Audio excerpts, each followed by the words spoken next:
তুই লটারিটা জিতেছো 6 কোটি টাকা। ওয়াও ভাইয়া, তাহলে তো আমরা আর গরিব থাকলাম না। আর আমার ওই যে কষ্ট করে আসলে পার্সেল ডেলিভারি করতে হবে না, ঠিক না? তা আমরা তো এখন বড়লোক হয়ে গেলাম। হ্যাঁ, কি বললা? 3 কোটি আমার, 3 কোটি তোমার। ওয়াও ভাইয়া, আমার কিন্তু এখানে একটা কথা আছে। আমি কিন্তু দেশে থাকবো না। কারণ কি জানো, দেশে মানুষ হচ্ছে সব স্বার্থপর, বুঝছো?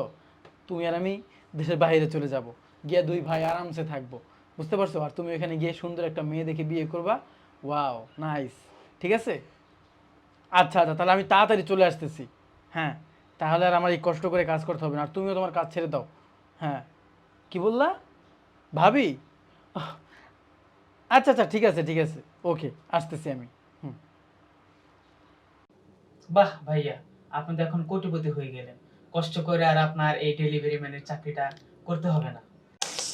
এত বড় ভুল কিভাবে করলাম! ইস, কি যে করি কিচ্ছু বুঝতে পারছি না। স্যার, এই যে আপনার পার্সেলটা নিন, আর 3,500 টাকা হয়েছে। ওকে স্যার, আসি তাহলে। ইসমাইল দাঁড়াও, আমি তো তোমার সাথে যাব।